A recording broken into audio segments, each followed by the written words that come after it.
discuss about P3K dalam manajemen sumber daya manusia. Sebelumnya izin memperkenalkan diri, my name is Renol Herlambang dengan NPM 234111177 from Management 23A. Di sini slide pertama ada manajemen pertolongan pertama pada kecelakaan, bisa kita sebut dengan P3K, bukan sekadar penyediaan kotak medis, melainkan bentuk manifestasi perlindungan perusahaan terhadap aset kemanusiaan. Dalam perspektif manajemen sumber daya manusia, P3K juga merupakan bagian integral dari strategi kesejahteraan karyawan yang bertujuan untuk meminimalkan dampak fisik dan psikologi akibat insiden di tempat kerja. Implementasi P3K yang sistematis menunjukkan komitmen organisasi dalam membangun lingkungan kerja yang aman, yang secara langsung berkontribusi pada meningkatkan moral dan retensi karyawan jangka panjang. Next ada landasan hukum dan kepatuhan perusahaan setiap pengelola sumber daya manusia. Mewajibkan memahami bahwa penyelenggaraan P3K merupakan amanat undang-undang yang bersifat meningkat, merujuk pada Peraturan Menteri Tenaga Kerja dan Transmigrasi Nomor per 15 Men V 111 Perusahaan diwajibkan menyediakan pertugasan dan fasilitas P3K sesuai dengan jumlah pekerja dengan tingkat risiko operasional. Kepatuhan terhadap regulasi ini tidak hanya menghindarkan perusahaan dari sanksi administratif dan hukum, tetapi juga berfungsi sebagai standar operasional prosedur dalam memitigasi risiko hukum jika terjadi kecelakaan kerja yang fatal. Next ada peran strategi sumber daya manusia dalam pengelolaan petugas P3K. Departemen SDM bertanggung jawab penuh dengan proses indikasi, seleksi, dan penunjukan petugas P3K yang memiliki kapabilitas mental dan fisik yang kuat. Petugas yang ditunjuk tidak hanya sekedar formalitas, melainkan harus melalui pelatihan resmi untuk mendapatkan lisensi dan sertifikasi dari otoritas berwenang. SDM juga harus memastikan bahwa rasio jumlah petugas berbanding karyawan telah sesuai dengan ketentuan, serta menjamin bahwa para petugas ini mendapatkan pembaruan kompensasi secara berkala guna menghadapi berbagai skenario darurat medis di lingkungan kerja. Next ada standarisasi fasilitas dan sarana P3K.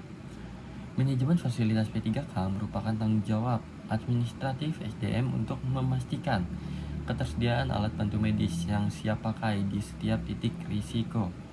Hal ini juga mencakup pengadaan kotak P3K dengan spesifikasi tipe A, B, atau C yang isinya harus dipantau secara ketat agar tidak ada kompen yang kadaluarsa atau kosong. Selain itu, penyediaan ruang P3K yang responsif di perusahaan dengan skala besar menjadi krusial sebagai tempat penanganan pertama yang higienis sebelum korban dievaluasi ke fasilitas kesehatan lebih lanjut. Next ada mitigasi resiko melalui identifikasi bahaya kerja. Sebelum mengimplementasikan sistem P3K, tim SDM juga bersama Departemen 3K harus melalui audit risiko untuk memetakan potensi bahaya di setiap divisi kerja. Dalam lingkungan manufaktur, misalnya risiko luka mekanis dan luka bakar memerlukan jenis penanganan P3K yang berbeda dibanding dengan risiko ergonomis di lingkungan perkantoran. Jadi contohnya kayak ada P3K di dalam perusahaan kayak pemadam kebakaran. Jadi kita itu harus siap kayak atributnya seperti helm dan juga kayak rompi anti panas atau anti bakar gitu. Beda dengan halnya perkantoran bisa cuman kayak P3K biasa yang ada cuman kotak-kotak obatnya doang. Oke, next ada alur komunikasi dan prosedur tanggapan darurat. Efektivitas P3K sangat bergantung pada kejelasan alur komunikasi darurat yang disusun oleh manajemen SDM. Setiap karyawan juga harus disusun oleh memahami rantai komando saat terjadi insiden, mulai dari pelaporan awal, tindakan pertolongan oleh petugas setempat, hingga prosedur pemanggilan ambulan dan rumah sakit jangkauan. SOP yang jelas dan terorganisasi dengan baik akan meminimalkan kepanikan di tempat kerja, sehingga tindakan penyelamatan dapat dilakukan secara tenang, terukur, dan tepat waktu untuk mencegah kondisi korban semakin buruk. Next ada dokumentasi, pelapor, dan analisis insiden. Setiap tindakan P3K yang dilakukan harus dicatat secara mendetail dalam buku laporan kecelakaan sebagai bahan evaluasi data administratif SDM.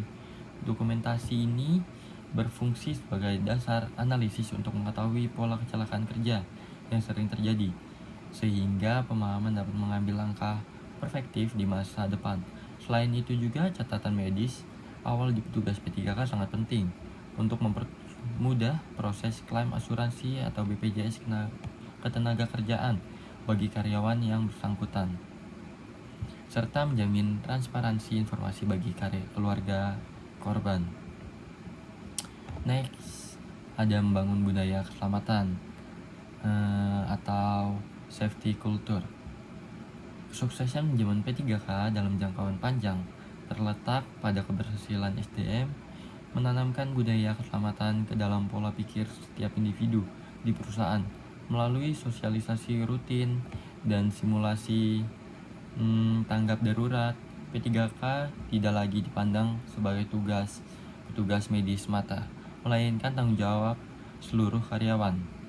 Dengan terciptanya budaya yang saling menjaga, perusahaan dapat menurunkan tingkat kecelakaan kerja secara signifikan dan menciptakan atmosfer kerja yang sehat, produktif, dan berkelanjutan. Oke, sekian dari saya. Maaf jika ada salah kata, saya akhiri. Terima kasih.